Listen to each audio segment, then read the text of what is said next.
Това е невероятен пропуск, но е Дуспа. Дуспа с червен картон за избиване от гол линията. А сега публиката замеря Цанко Цветанов и Томаш и Николай Петров. Димки по терена.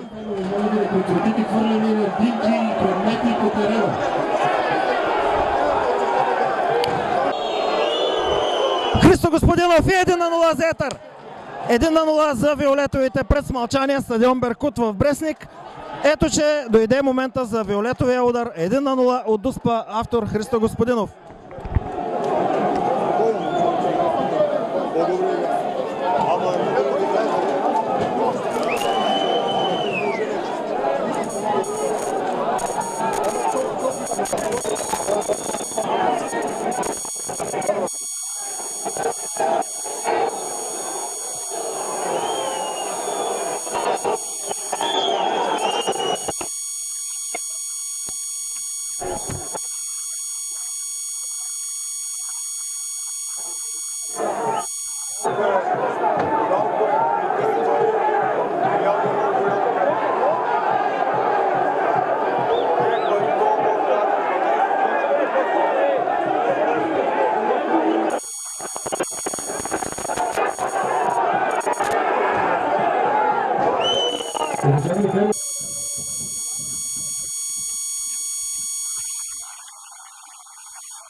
Резултата е изравнен. 1-1.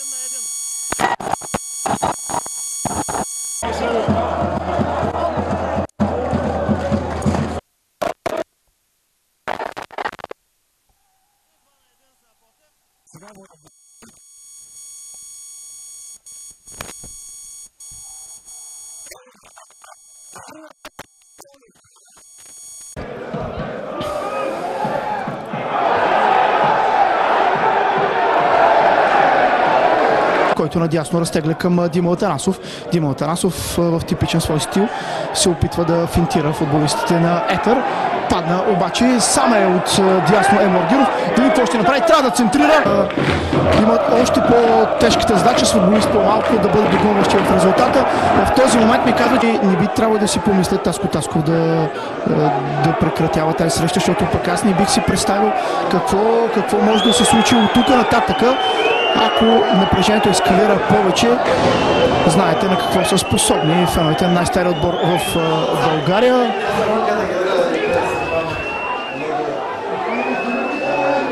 Резултата е 1-0 за футболистите на Етър. Цялото ръководство на Ботев е пред феновете на по-сериозна нова атака на футболистите на Етър в ляво. Вляво е насочената. Двама футболисти на Етър сега лежат на тревата. Трябва да спрат и футболистите на по-точно феновете да бъдат толкова агресивни. Браво на футболистите на Ботев, които се опитват да дигнат сега в този момент футболистът на Етър, който е на земята, който ясно си личи, че се опитва да симулира Сашо Александров. Там е най-ден, най-борен, за което може би ще получи и жълт картон. Да видим сега какво ще се случи. Да, червен картон за футболистът на Етър. Това е, както казва Николай Бареков, това е новина. Имаме новина. Може би трябвало да получи жълт картон футболистът на Етър с номер 8, но съдията само го изгледа. Запомни го, надявам се поне през следващата така акция да му даде и нов червен картон. Пази вратата на гостите, а сега пък Цветомир Цанков се превърна в голмайстор за лилаво-белите футболисти. Футболист на Етър лежи на земята в този момент, 49-та минута на матча. Нормално това ще гледаме от тук до края на срещата, докато футболистите на Ботев не вкарат така важния си изравнителен гол в среща и не тръгнат по...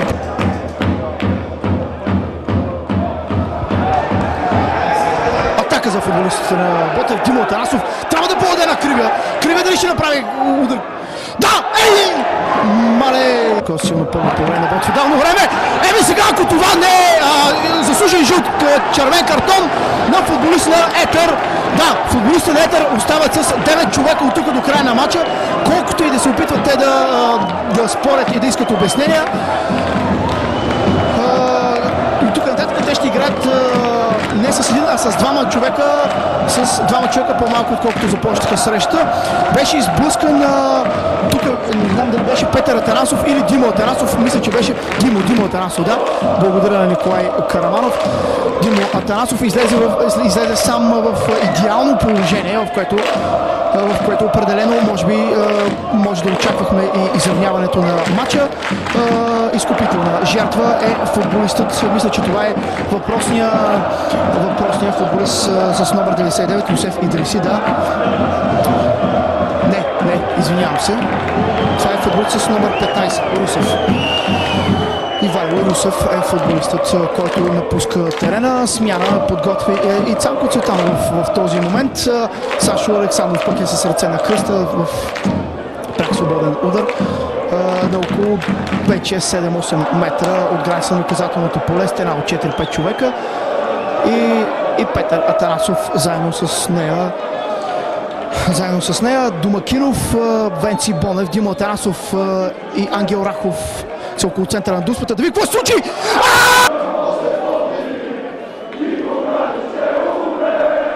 Условията, които се предават матча, са наистина култови. Гол! Спряха нещо футболистите на Ботев по да го играят. Може би за тях вече матч свърши. За нас обаче още той не е приключил, докато главният сега Таско Тасков не свири неговия край. Сега футболист на Етър лежи на тревата. Малко ще си поотдъхнем. 74-5 минути от начало е последния в очертанията на игрището на Етър. Ивайло Димитров спъна сега футболист на Етър в центъра.